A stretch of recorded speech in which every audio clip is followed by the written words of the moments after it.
Μόνο ελληνικά. Και κάθε βράδυ οι αστυνομικοί ήταν στα παράθυρά μας. Και στα παράθυρα χτυπούσε κάποιος με τον μπαστούνι. Τακ, τακ, τακ.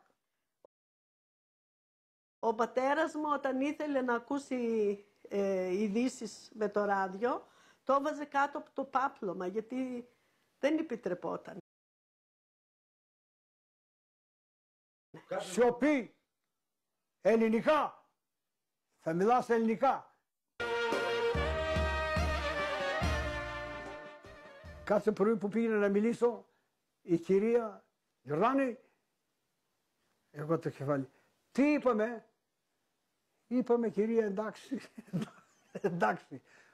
Με το εντάξει εκείνο λοιπόν έμαθα την ελληνική γλώσσα λοιπόν. Έτσι έμαθα την ελληνική γλώσσα. Εγώ και ήδη και τα αδέλφια μου ακόμα. Οι παππούδες μου, οι μανάδες μας δεν ξέρανε ούτε ένα ελληνικό. Δεν μιλούσαν. Και μετά άρχισαν να απογορεύουν τη γλώσσα μας. Μας δέρνανε οι δάσκαλοι στο σχολείο γιατί δεν μιλούσαμε ελληνικά. Δεν τους επιτρέπανε να μάθουν τέτοια. Έπεφτε ξύλο. Οι μαμάδες μας, οι συγγενείς μας, όλους τους αναγκάσανε να πηγαίνουν νυχτερινό σχολείο.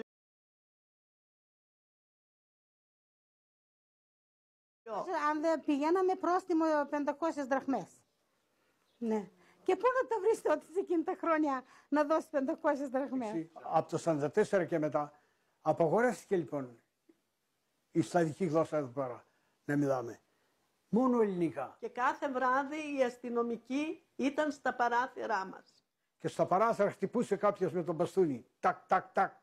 Ο πατέρας μου όταν ήθελε να ακούσει ειδήσεις με το ράδιο, το έβαζε κάτω από το πάπλωμα, γιατί δεν επιτρεπόταν. Σιωπή! Ελληνικά!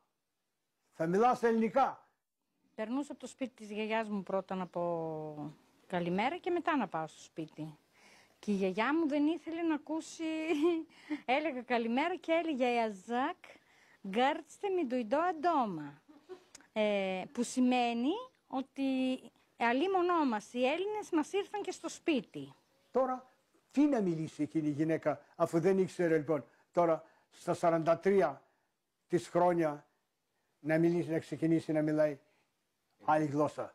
Και δεν ήθελε και να τα μάθει, όχι μόνο δεν ήθελε να μιλάει, δεν ήθελε και να μάθει ελληνικά. Μόνο τα εντόπια τα μιλούσαμε, μα αφού δεν ξέραμε, αφού δεν πήγαμε. Εγώ 13 χρόνων, 14 πήγα μόνο 2 χρόνια στο σχολείο